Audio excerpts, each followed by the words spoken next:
This is a piece from the novel I'm working on, fiction, and it's actually an older version of myself talking to a younger version of myself. It's titled The Kiss. The door opens and Ruby holds up 2 bottles of wine like a trophy in each hand. I come with wine, and Bianca, the one girl I bring over that I'm not actually sleeping with. Lucia giggles as she opens the door wider. Can't cross lines with your cousin's best friend. No, the kid's dangerously underage. A fucking puppy, look at her. I brought up a cider, I say. I mechanically thrust out a hand to shake, but Lucia slaps it away, kisses me on the cheek instead, like one of my tias would. Get inside, she says, with big shiny eyes that smile with her mouth. The house is small but cozy. Perky green plants hang from the ceiling, and photographs of smiling faces hang from the walls. We walk down the hall into the kitchen, the heart of the house where the heat is strongest. Chicken, rosemary, potatoes fill the room. My mouth begins to flood. Lucia pulls glasses out of a cupboard, suddenly in front of me, and we pause to take each other in. You remind me of me when I was younger, without the straight purple bob, of course. She tousles my hair. I can't tell if she's talking to me or herself when she adds, I was mad at myself for a long time, too. Mad? How is this warm and serene person who seems to have her whole life together angry at one point? And why does she call it out at me? Do I wear my anger on myself like a pair of too tight-fitting jeans that hurt when you breathe in? Obvious to everyone else, too? We're distracted by Ruby, who opens a cider. Haven't seen one of these in a while. I drink all the time, I boast.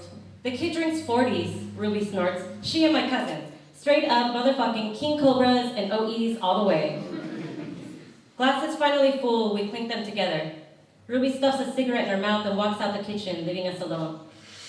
Break up, Lucia excuses her friend as she pulls a chair out from the table, nods for me to sit down. The love of her life dumped her last month. She'll be bitter for a while. I slurp a layer of bubbles off the top of my cider, sneaking looks at Lucia. There's a soft beauty to her, as if she doesn't seem to know it. She tucks a curl behind another, revealing a bare cheek with acne scars bitten into her skin, disguised by a thin sheet of powder. So, Ruby said you wanted to meet lesbians. Are you questioning? Questioning? She's asking me this as plainly as if I'd like a glass of water, or please pass the salt. This question of questioning as if my parents wouldn't split the roof if they found out. Yes, I say. It sounds like a confession. You've never met lesbians before, have you? Nope. So are you an explorer? I think of Omar, the chains, the ties I have to him, all wrapped around this little cocoon of trauma. Who besides him could love me after what I've done? Besides, we could be happy. Monday night football in our jerseys, sipping light beer, couple kids coming going, friends, soccer, cheerleading practice. It could be fine. I think of my parents. When I was in first grade, I kissed Kelly Gomez because, naturally, I thought she was pretty. Frizzy hair, face full of freckles.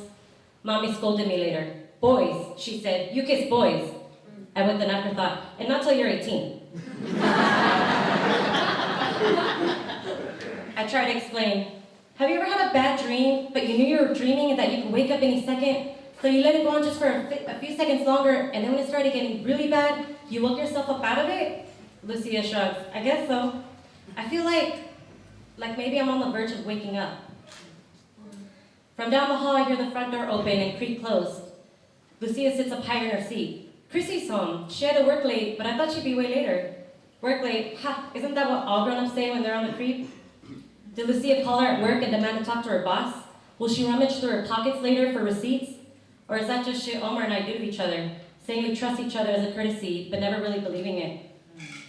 Suddenly, Lucia is out of her chair and in this person's arms, their bodies chest to chest, tied to each other like a bow as they kiss. A minute ago, my stomach was empty, hungry, but now I feel my whole body is starving, and the hollowness of it begins to ache. Later, Lucia pulls a sizzling chicken out of the oven with potatoes that steam when you cut them open. Later, Omar texts me demanding to know where I am, except I don't call back. Later, Ruby opens another bottle, drinks as fast as she pours, and Lucia and Christy have to drive me home instead. But before I get out of the car, Lucia tells me, forever's a long time to live with yourself. We all get older, but it's when you live with regret, well, that's the shit that makes your soul die first. And later, lying in bed, I remember the way Lucia and Christy kiss each other. It's a kiss like something that's been missing with Omar, or all the other guys I've made out with. An invisibility as if one of us wasn't even there. I'm terrified of getting that kiss, though. Thinking of everything I'll go through along the way to get it. Omar, my parents, will everything shatter? I feel so selfish now, wanting more than maybe I even deserve. All I know is I want that kiss that feels like a water balloon inside your chest about to burst, or 1,000 butterflies inside you finally set free. I want that kiss. I want that kiss. Thank you.